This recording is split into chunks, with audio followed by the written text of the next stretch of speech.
In the previous part of our series, we explored the rise of Genghis Khan and the birth of the Mongol Empire. In this second part, we'll delve into the reigns of Genghis Khan's successors and the continued expansion of the empire.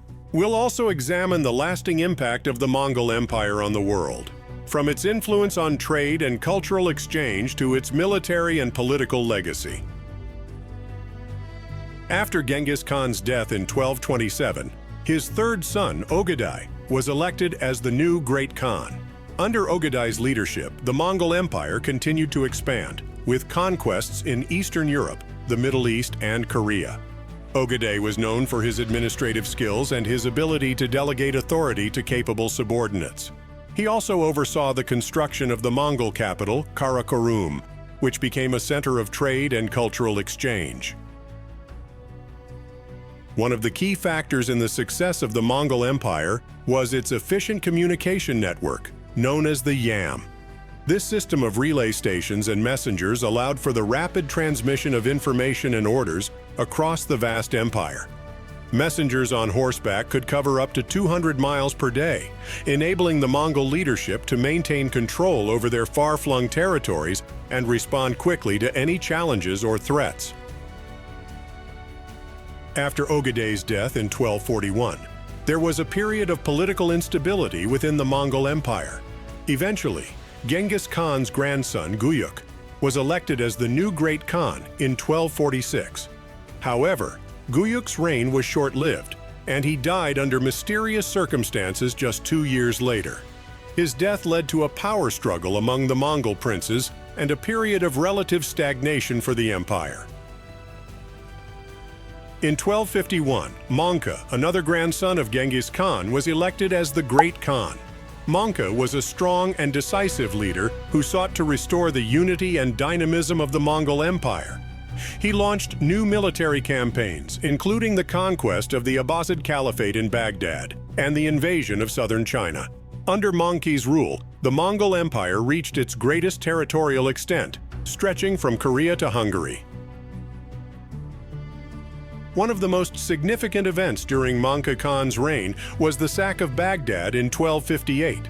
Baghdad was the capital of the Abbasid Caliphate and a major center of Islamic learning and culture. The Mongol army, led by Mongke's brother Hulagu, besieged the city, and after its surrender, destroyed much of it. The fall of Baghdad marked the end of the Abbasid Caliphate and sent shockwaves throughout the Islamic world.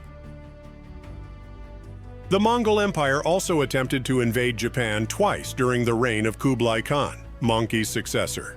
In 1274 and 1281, the Mongols launched massive naval expeditions against Japan, but both attempts were ultimately unsuccessful.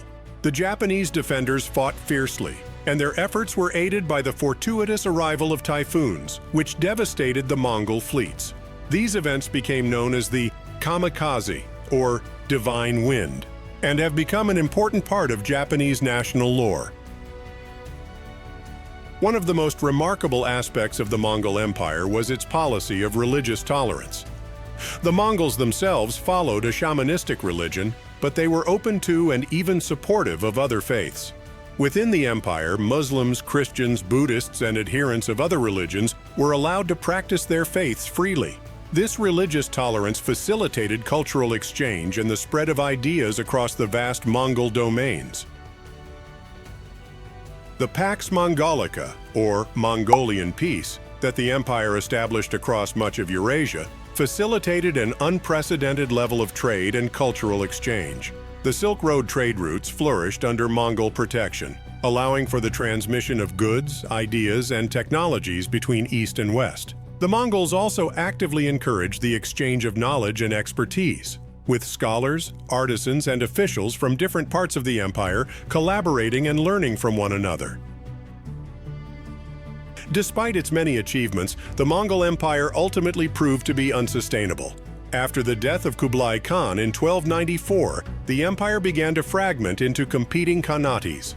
The unity and cohesion that had characterized the empire under Genghis Khan and his immediate successors gave way to regional rivalries and infighting. Over the course of the 14th century, the Mongol Empire gradually disintegrated, with its constituent parts either breaking away or being absorbed by new powers such as the Ming dynasty in China and the Timurid Empire in Central Asia. The expansion of the Mongol Empire under Genghis Khan's successors had far-reaching consequences for the world. From the destruction of ancient cities to the facilitation of trade and cultural exchange, the Mongols left an indelible mark on the regions they conquered.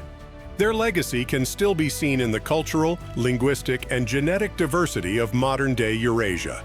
In the next and final part of our series, we'll explore the enduring cultural and environmental impact of the Mongol Empire on the world. So please don't forget to like, subscribe, and hit the bell icon to stay up to date with this series. Thanks for watching History Reforged.